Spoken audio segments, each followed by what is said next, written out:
নমস্কার, কেমন আছেন সবাই? আশা করছি আপনারা সকলেই খুব ভালো আছেন। অনেকদিন ভিডিও করা হয়নি, আসলে বাড়িতে খুবই কাজের চাপ, ওই জন্য আর ভিডিও করতে পারিনি। তো আজকে একটু সকাল সকালে ভিডিও করার জন্য মাঠে এসেছি।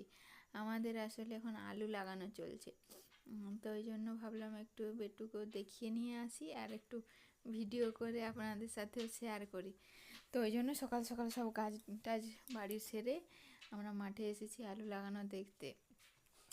তো এই যে দেখুন, আলুগুলো কেটে এরকমভাবে যেগুলো অঙ্কুরিত হয়েছে সেগুলো এরকমভাবে কেটে কেটে নিয়ে আসা হয়েছে। এবার একজন লোক করা হয়েছে, সে লাইন লাইন এরকমভাবে বানিয়ে দিচ্ছে, আর ওর বাবা এই যে আলুগুলো রেখে দিচ্ছে। তারপর কোদাল দিয়ে এটা মাটি চাপা দিয়ে দিতে হবে। বেটুর তো এসব দেখতে খুবই ফুর্তি লাগছে। তো বেটু আমি সবাই চলে এসেছি এগুলো সব কিছু দেখার জন্য।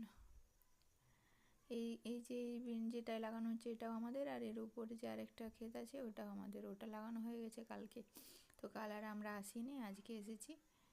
আজকে এটা লাগানো হলেই হয়ে যাবে। তো এইসব কাজই বাড়িতে থাকে, আলু টালুগুলো কেটে দেওয়া এইসব। তো ওই জন্য আর ভিডিও করতে পারিনি। ওই যে দেখুন, আলুগুলো দেওয়া হয়ে গেছে এই লাইনগুলোতে। ও এবার কোদালের সাহায্যে মাটি দিয়ে দিয়ে চাপা দিয়ে দিচ্ছে।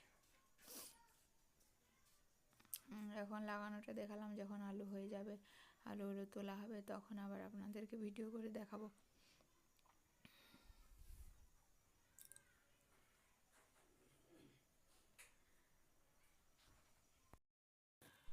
ওর বাবা কাজ করছে, আর বেটু এই যে আলুর লাইনের উপরে দৌড়াদৌড়ি শুরু করে দিয়েছে।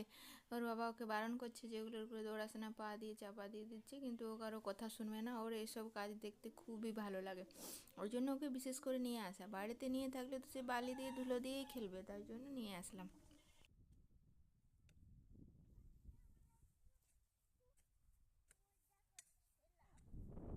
তোর তো রোজাই মজা, মজাই মজা।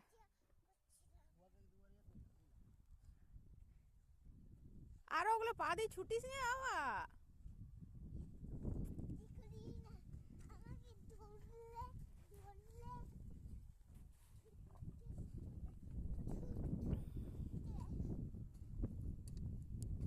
থাক, রাখ প্লাস্টিকটা, দেখবো শাক পাই তো তুলবো যাওয়ার সময়।